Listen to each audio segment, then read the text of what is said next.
आप लोग जान चुके होंगे या नहीं जानते तो बता दें कि भारत और इंग्लैंड के बीच खेले गए चौथे T20 मुकाबले में क्रिकेट फैंस को एक बार फिर रोमांच से भरपूर मुकाबला देखने को मिला। इस मैच में शुरुआत से लेकर आखिरी ओवर तक कई ऐसे पल आए जिन्होंने दर्शकों को अपनी सीटों से उठने नहीं दिया। एक समय ऐसा लग रहा था कि भारतीय टीम पूरी तरह बिखर जाएगी, लेकिन फिर कप्तान श्रेयस अय्यर ने ऐसी कप्तानी पारी खेली जिसने पूरे मुकाबले की तस्वीर बदल दी। आइए जानते हैं इस मैच की पूरी कहानी। भारतीय कप्तान श्रेयस अय्यर ने टॉस जीतकर पहले बल्लेबाजी करने का फैसला किया। भारत की ओर से पारी की शुरुआत करने उतरे वैभव सूर्यवंशी और अभिषेक शर्मा। दोनों बल्लेबाज तेज शुरुआत देने के इरादे से मैदान में उतरे थे। शुरुआती ओवरों में कुछ अच्छे शॉट भी देखने को मिले, लेकिन इंग्लैंड के गेंदबाज लगातार सही जगह गेंद डालते रहे, जिससे खुलकर बल्लेबाजी करना आसान नहीं था। वैभव सूर्यवंशी ने 10 गेंदों में 15 रन बनाए। उनकी पारी में एक चौका और एक शानदार छक्का शामिल रहा। कुछ आकर्षक शॉट खेलने के बाद जोफ्रा आर्चर की अतिरिक्त गति उनके लिए मुश्किल साबित हुई और सैम करन ने उनका कैच लपक लिया। भारत को पहला झटका जल्दी लग गया। इसके बाद अभिषेक शर्मा ने पारी संभालने की कोशिश की।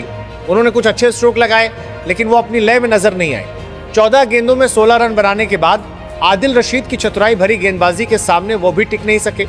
रशीद ने अपनी ही गेंद पर शानदार कैच पकड़कर भारत को दूसरा बड़ा झटका दे दिया।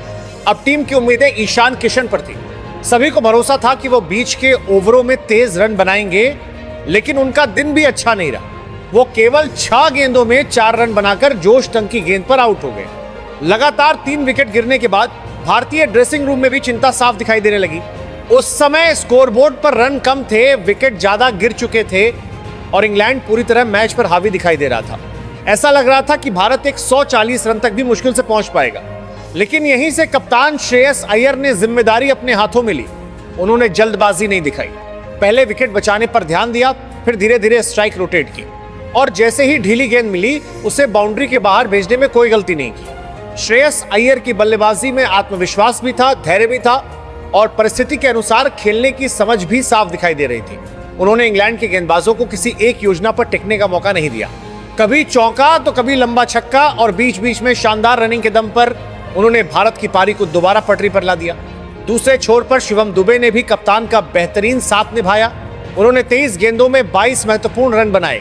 भले ही उनकी पारी बहुत बड़ी नहीं रही, लेकिन उस समय हर रन भारत के लिए बेहद कीमती था। दोनों बल्लेबाजों के बीच हुई साझेदारी ने इंग्लैंड के गेंदबाजों का दबाव काफी हद तक कम कर दिया और भारतीय टीम को संभलने का मौका मिला। हालांकि शिवम दुबे अपनी पारी को लंबा नहीं खींच सके और विल जैक्स का शिकार बन गए। इसके बाद तिलक वर्मा मैदान पर आए।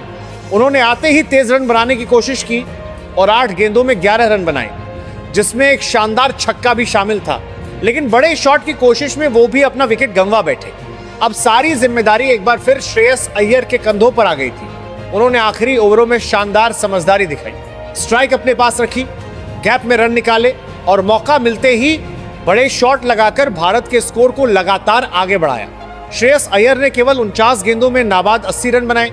उनकी इस यादगार पारी में 4 चौके और 5 शानदार छक्के शामिल रहे। यह सिर्फ एक अर्धशतक नहीं था, बल्कि दबाव में खेली गई ऐसी कप्तानी पारी थी जिसने टीम इंडिया को मुश्किल हालात से बाहर निकाल दिया। 20 ओवर पूरे होने पर भारत ने 7 विकेट के नुकसान पर 158 रन बनाए। शुरुआत को देखते हुए यह स्कोर काफी सम्मानजनक माना जाएगा। अब मुकाबले का पूरा भार भारतीय गेंदबाजों पर था, जिन्हें इस लक्ष्य का बचाव करने के लिए शुरुआती विकेट निकालने की जरूरत थी। अगर इंग्लैंड की गेंदबाजी की बात करें तो जोफ्रा आर्चर सबसे सफल गेंदबाज रहे। उन्होंने 4 ओवर में सिर्फ 20 रन देकर 2 महत्वपूर्ण विकेट हासिल किए।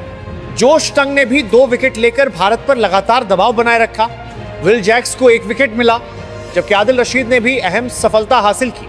सैम करन भले ही विकेट ज्यादा नहीं ले सके, लेकिन उनकी किफायती गेंदबाजी ने भारत को खुलकर रन बनाने का मौका नहीं दिया। अब बारी आपकी है। क्या आपको भी लगता है कि श्रेयस अय्यर की यह पारी भारत की सबसे महत्वपूर्ण पारियों में से एक थी, या फिर इस मुकाबले का असली गेम चेंजर इंग्लैंड की गेंदबाजी रही? अपनी राय हमें कमेंट बॉक्स में जरूर बताइए। अगर आपको ये वीडियो पसंद आया हो तो वीडियो को लाइक करें, चैनल को सब्सक्राइब करें और क्रिकेट की हर बड़ी अपडेट सबसे पहले पाने के लिए बेल आइकन जरूर दबाइए। धन्यवाद।